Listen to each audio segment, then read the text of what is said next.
जम्मू कश्मीर रहबर तालीम के जो टीचर्स हैं वो इस वक्त जम्मू में धरने पर हैं। लगातार उन लोगों की मांग है कि जिस स्क्रीनिंग टेस्ट की बात सरकार कर रही है उसको लेकर के पहले भी बातें उठ चुकी हैं, उसको सरकार को ख़त्म करना चाहिए और उनको दोबारा से रिकॉग्नाइज करना चाहिए। बात करने के लिए इस वक्त हमारे साथ मौजूद हैं जम्मू कश्मीर के पूर्व शिक्षा मंत्री हर्षदेव सिंह। बात करते हैं हर्षदेव सिंह जी, एक सवाल यहाँ पर यह है कि ये टीचर्स तो काफ़ी समय से काम कर रहे हैं, फिर सरकार ने इस वक्त ये फैसला क्यों लिया? देखिए, कल से जम्मू कश्मीर में जो रहबर तालीम के टीचर्स हैं वो सड़कों पे हैं हज़ारों की तादाद में, और वो प्रोटेस्ट कर रहे हैं कि उनका स्क्रीनिंग टेस्ट जो है, जो एक नया आदेश जम्मू कश्मीर की सरकार ने किया है, वो गलत है। हम उनकी बात से पूरी तरह से सहमत हैं, क्योंकि जब भी उनकी भर्तियां होती हैं तो वो मेरिट के आधार पर होती हैं। यानी कि जो सबसे ज़्यादा मेरिट में आगे होता है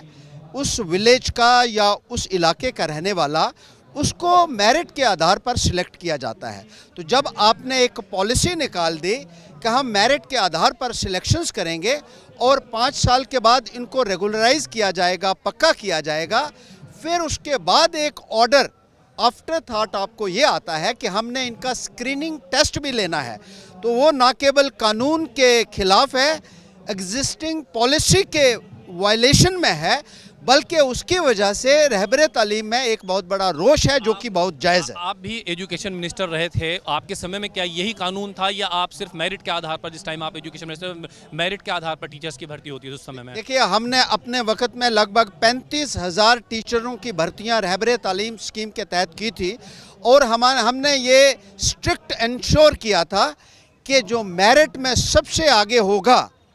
उसी को सिलेक्ट किया जाएगा, और सिलेक्ट होने के बाद 5 साल के बाद उन तमाम रहबर तालीम को परमानेंट कर दिया जाएगा, रेगुलराइज कर दिया जाएगा। स्क्रीनिंग टेस्ट का ना उस वक्त हमने कोई प्रावधान रखा था, ना आज की तारीख में कानून के मुताबिक कोई ऐसा प्रावधान है। ये आप जिस तरह से एजुकेशन मिनिस्टर रहे, तो ऐसा कौन सा रास्ता निकल सकता है बीच का जिससे कि ये जो टीचर्स आज सड़कों पर आ गए हैं उनको कुछ राहत मिल सके? देखिए, हम ये कहना चाहते हैं कि अगर सरकार ये समझती है कि टीचर्स के अंदर कुछ ऐसे लोग हैं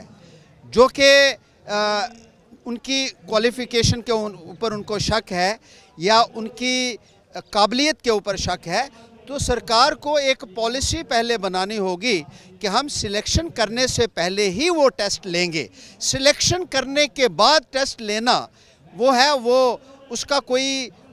लॉजिक नहीं बनता है, वो सरासर गलत है, वायलेटिव ऑफ नॉर्म्स है, वायलेटिव ऑफ कॉन्स्टिट्यूशनल गारंटीज़ है, क्योंकि एक बार भर्ती होने के बाद उसके बाद उसका दोबारा से टेस्ट लेके उसको बाहर निकालना जो है वो सरासर गलत है, और हम उसकी कड़ी निंदा करते हैं। पूर्व एजुकेशन मिनिस्टर हर्षदेव सिंह साफ कह रहे हैं कि अगर इस स्क्रीनिंग टेस्ट की होनी तो वो रखने से, यानी कि जो टीचर्स हैं उनको रखने से पहले ये स्क्रीनिंग टेस्ट होना था, ना कि रखने के बाद। अब देखना होगा कि जम्मू में जिस तरह से लगातार हालात बनते जा रहे हैं तो टीचर्स की मांग को सरकार किस तरह से मानती है। कैमरामैन रिंकू शर्मा के साथ ताबिश कमाल, जस्ट खबर, दिल्ली।